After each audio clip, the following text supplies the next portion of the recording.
Hey you, and welcome to a quick explanation of how you would solve a word problem like this. So the first thing you need to do is just, of course, read over the word problem to yourself.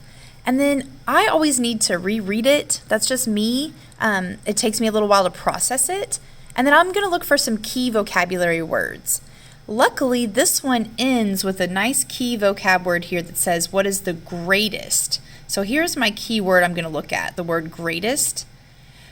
When we're doing these word problems, it can be tricky to know, am I supposed to find the greatest common factor or the least common multiple? If you see a keyword like this, greatest or most, that's a good indication that you're looking for the GCF. So if we're trying to find the greatest common factor, anytime you're working in math this year, even if you're taking an assessment like this, a quiz, you can go back and use your notes. They're all open notes, anything that we've done. So for example, if we look back in Schoology, I've put this a few different places, but if you look under the current week, week 3, on Wednesday's assignment, I put a link to these, the multiplication tables, which you can have up if you need to. And I also have these quick notes for you guys. It's just a quick reminder, what is LCM, what is GCF? So this might be helpful to you. You could also look back in any of the assignments we did from week 2. When you have Schoology open, you can actually have it open twice. So you could have Schoology open on a tab here, and then you could open it a second time and just toggle back and forth if you want to. So those are all options that can help you as you're working.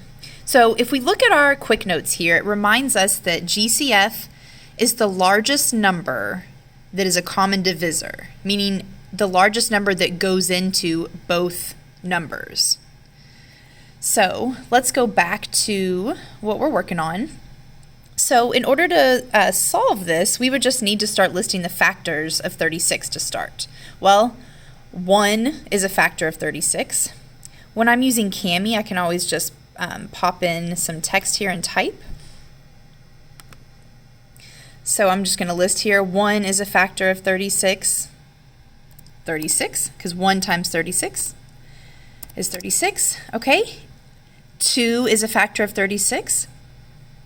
If I'm not sure what times 2 equals 36, I'm not sure how good you are with those yet, you want to keep working on memorizing them, but I could always go back to my multiplication tables. I could look at my 2's. If it doesn't go high enough for that, then I could pull up a calculator. There's lots of ways you can pull up calculators on here. I might be getting a little too detailed for some of you guys that are going to watch this video, and that's perfectly fine. You can always fast forward through me, but you could test it by just saying, okay, what's 36 divided by 2? And that's another way you could test yourself to figure out the factors for each number. Okay, so 2 times 18 is 36.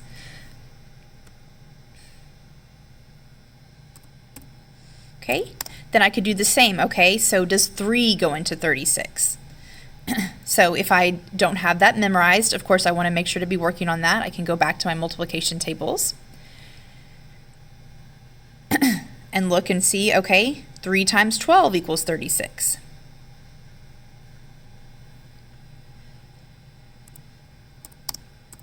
Okay, so I'm going to be listing the factors here for 36, then I'm going to list the factors here for 24. I'm going to pause the video for a moment to do that.